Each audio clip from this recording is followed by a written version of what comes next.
মাত্র ১৫০ টাকা দিয়ে ঘুরে এলাম নরসিংদীর সবচেয়ে সুন্দর আর মনোরম একটি পার্ক থেকে। বিস্তারিত জানতে ভিডিওটির শেষ অবধি সাথে থাকুন। Bangladesh nature study park.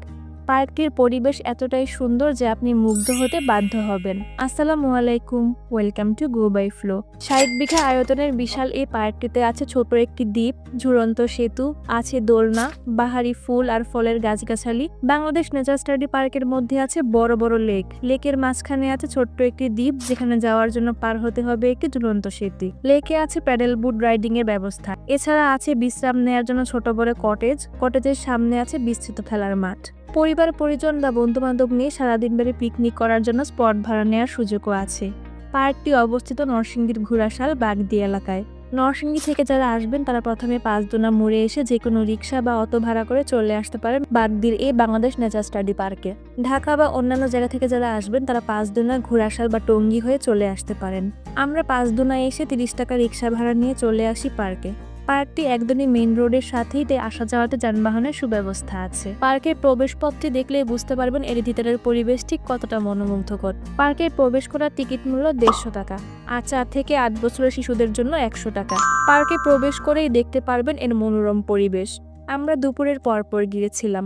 দিনটি ছিল রৌদ্রোজ্জ্বল, তবে তেমন গরম ছিল না। ঠান্ডা বাতাস বইছিল আর সেদিনের আকাশটা ছিল অনেক বেশি সুন্দর।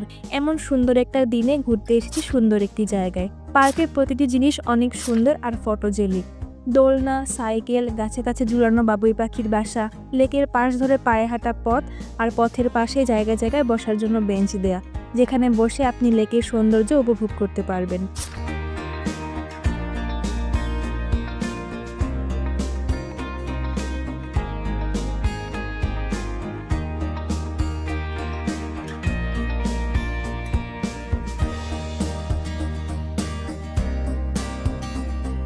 লেকে বোট রাইডিং করার জন্য অবশ্যই লাইফ জ্যাকেট পরে তারপর বোর্ডে উঠতে হবে।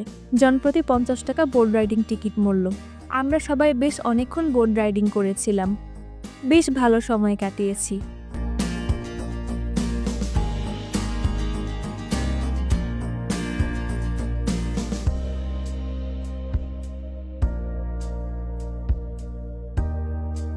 পার্কটিতে কত রং বেরঙের ফুলের গাছ যে আছে, আমার তো ফুল দেখলেই মন ভালো হয়ে যায়।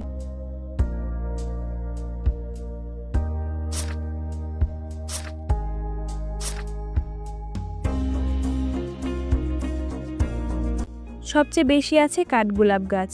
থোকা থোকা শুভ্র কাঠগোলাপগুলো ফুটে আছে, আবার নিচে বিছিয়ে পড়ে আছে।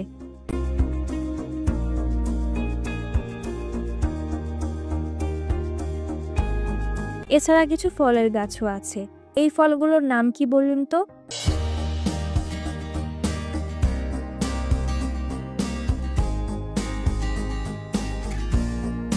হাঁটতে হাঁটতে এক পাশে এসে দেখি এখানে আছে হরিণ আর ময়ূর। বড় একটা জায়গায় এরা নিজেদের মতন করে হাঁটাহাঁটি করছিল।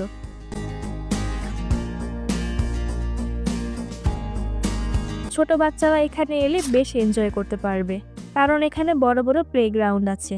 এছাড়া বাচ্চাদের খেলার জন্য কিছু রাইডও আছে, এগুলোতে বাচ্চারা বিনামূল্যে উঠতে পারবে।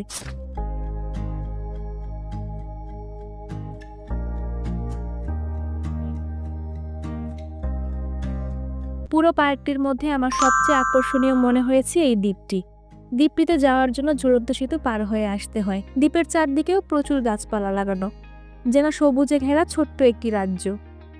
যারা শহরের জঞ্জাল থেকে প্রাকৃতিক নিরিবিলি পরিবেশ পছন্দ করেন তাদের তো এখানে আসলে অবশ্যই ভালো লাগবে। কোলাহল মুক্ত সবুজের মাঝে কিছুটা সময় নিজের মতন করে কাটাতে বা আত্মীয় স্বজন বন্ধু বান্ধব নিয়ে প্রকৃতির মাঝে সারাদিন সুন্দর কিছু সময় কাটাতে চাইলে আজই চলে আসুন বাংলাদেশ নেচার স্টাডি পার্কে। আমি তো দ্বীপের চারদিকে ছুটাছুটি করা শুরু করি। প্রতিটি জায়গায় বসে আপনি সবুজে ঘেরা প্রকৃতির অপরূপ সৌন্দর্য উপভোগ করতে পারবেন। পার্কে ছোট্ট একটি রেস্টুরেন্টও আছে, যেখানে হালকা পাতলা স্ন্যাক্স পাওয়া যায়।